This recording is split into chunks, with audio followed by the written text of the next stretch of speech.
ঔটেঙাৰ মাজেৰে এনেকৈ দুইফালা কৰি ল'ব। তাৰপিছত ইয়াৰে মূৰকেইটা এনেকৈ কাটি ল'ব। কাটি সৰু সৰুকৈ টুকুৰা কৰি ল'ব। কৰি ভিতৰৰ যিখিনি আছে বিজলুৱা অংশ সেইখিনি কাটি পেলাই দিব লাগিব। দেখুওৱা দৰে কাটি ল'ব ধুনীয়াকৈ। এতিয়া মই সৰু সৰু টুকুৰা কৰি ল'ম।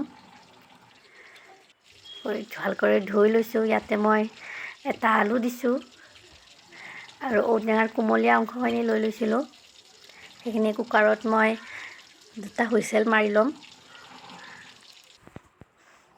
নিমখ আৰু হালধি দি দিম। দি পানী দি দিছোঁ।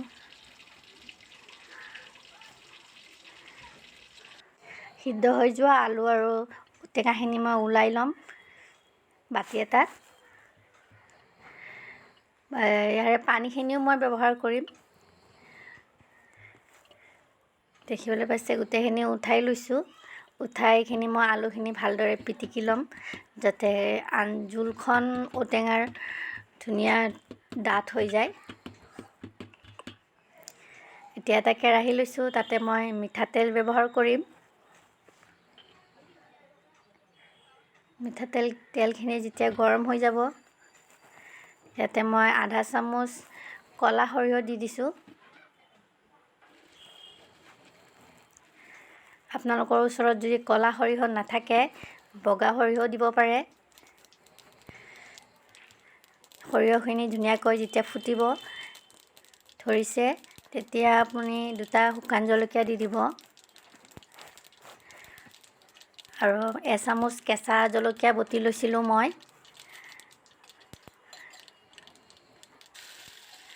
আপোনালোকে জলকীয়াটো ইচ্ছা অনুযায়ী দিব। যিসকলে কম খায় তেওঁলোকে কমকৈ ব্যৱহাৰ কৰিব। যিহেতু জোলখন অকণমান টেঙা হ'লে ভাল লাগে, সেইকাৰণে মই অকণমান জ্বলা বেছিকৈ দিছোঁ আৰু আধা চামুচ কাশ্মীৰী জলকীয়া গুড়ি দিম। দি এইখিনি ভালদৰে লৰাই ল'ম। লৰাই এইখিনি ঔটেঙা আৰু আলুখিনি দি প্ৰায় 2 মিনিটমান সময় এনেকৈ ভাজি ল'ব লাগিব। যাতে মই বেলেগ একো মছলা ব্যৱহাৰ নকৰোঁ। যি হালধিও বইল কৰোঁতে দিছিলোঁ। প্ৰায় 2 মিনিট সময় এনেকৈ ভাজি ল'ম। লোৱাৰ পিছত মই এইখিনিত পানী দি দিম। সিদ্ধ কৰি লোৱা পানীখিনি ইয়াতে দি দিছোঁ।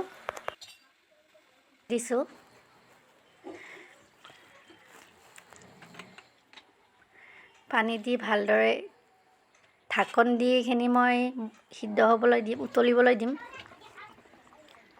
যেতিয়া উতলি যাব আঞ্জাখন তেতিয়া মই ইয়াতে ভাজি লোৱা মাছকেইটা দি দিছোঁ। ভাজি লোৱা মাছকেইটা দি আৰু প্ৰায় 10 মিনিটমান সময়ৰ কাৰণে এনেকৈ ঢাকন দি ল'ম। উতলিবলৈ দিম। দেখিবলৈ পাইছে আঞ্জাখনৰ কালাৰটো ইমান ধুনীয়া হৈছে আৰু খাবলৈ হৈ গৈছে এইটো ৰেডি।